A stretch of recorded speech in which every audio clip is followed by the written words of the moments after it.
हमारा next NCERT का question है, what different criteria would you choose to classify people that you meet often. मतलब कि आप कौन कौन से अलग अलग क्राइटेरिया को यूज करेंगे लोगों को क्लासिफाई करने के लिए जिनसे आप रेगुलरली मिलते हो। सिंपली आपसे एक एक्सरसाइज है जो आपकी क्रिएटिविटी को एनहेंस करती है, जो कि ये पूछना चाहती है आपसे कि अगर आपको एक ग्रुप ऑफ इंडिविजुअल्स दे दिया जाए या फिर group of living organisms they दिया जाए तो आप क्या क्राइटेरिया यूज करोगे उनको क्लासिफाई करने के लिए। ठीक है, ये एक एनालिटिकल क्वेश्चन है आप लोगों के लिए जिसमें आप जितना भी एनालिसिस कर सको वो अच्छा है। And there is no correct और no wrong answer for this question. आप कोई भी क्राइटेरिया अपनी तरफ से यूज कर सकते हैं। चलिए देखते हैं। सबसे पहले अगर मैं किसी इंसान से मिलते हैं तो हमारा सबसे पहले जो नजर जाता है वो क्या जाता है, उनके जेंडर पे जाता है। ठीक है, सबसे पहला उनके जेंडर पे जाएगा, इधर they are male female transgender, जो भी उनका जेंडर है उस पे जाएगा। ठीक है, उसके बाद अगर हम बात करें तो हम देख सकते हैं, अगर हम स्किन कलर के बेसिस पे भी अगर हम डिवाइड करना चाहें तो स्किन कलर के बेसिस पे भी हम डिवाइड कर सकते हैं। हाइट के बेसिस पे लोगों को क्लासिफाई कर सकते हैं। वेट के बेसिस पे भी लोगों को हम क्लासिफाई कर सकते हैं। इसके अलावा क्या क्लासिफाई कर सकते हैं हम, हेयर की लेंथ कितनी है।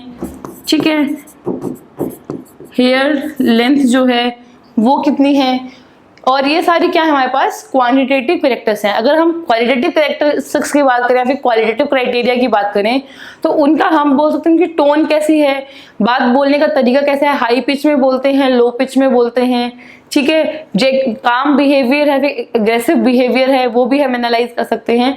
ये सारे ट्रेड्स जो ही आते हैं हमारे पास क्वालिटेटिव ट्रेड्स में। और जब हम जनरली क्लासिफिकेशन करते हैं तो हम क्वालिटेटिव ट्रेड्स तो यूज करते हैं, लेकिन most of the traits that we use are quantitative traits like these traits. ठीक है, जिन चीज को हम क्वांटिफाई कर पाए हम जनरली वो ट्रेड्स हम यूज करते हैं। क्लियर। इसके अलावा अगर आप कोई भी और क्राइटेरिया अगर आप यूज करना चाहें, लिखना चाहें तो वो वैलिड माना जाएगा। There will be no wrong answer for this question.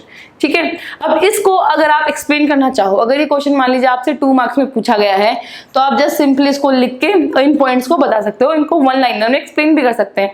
लेकिन वहीं अगर ये क्वेश्चन आपसे ज्यादा मार्क्स का पूछ लिया जाए, ठीक है, अगर आपसे ज्यादा मार्क्स का पूछ लिया जाए तो आप ये पॉइंट लिखा के आप इसी के साथ साथ इस पॉइंट का एक एडिशन कर सकते हैं, आप कोई टेबल बना सकते हैं। You can randomly form a table. You can randomly form a table and randomly divide people. Clear? You can randomly divide people. That therefore I have total number of 6 people. 6 लोग हैं जिनसे मैं often मिलता हूँ और उन 6 लोगों को मैं डिवाइड करना चाहूंगा। ठीक है, सबसे पहला क्राइटेरिया रखा हमने जेंडर का, जिसमें से हमारे पास अगर हम बात करें तो मेल थे हमारे पास 4 और फीमेल थी हमारे पास 2। क्लियर, फीमेल थी हमारे पास 4। इसके बाद अगर हम स्किन कलर का क्राइटेरिया का यूज करते हैं, स्किन कलर का अगर हमने क्राइटेरिया यूज किया तो हम क्या लिख सकते हैं कि हमारे पास फेयर स्किन टोन के थे हमारे पास सिर्फ 1 लोग, और हमारे पास डार्क या फिर डस्की स्किन टोन के हमारे पास लोग थे 5। ठीक है, इस तरीके से हम हाइट का क्राइटेरिया लिख सकते हैं, वेट का, हेयर लेंथ का।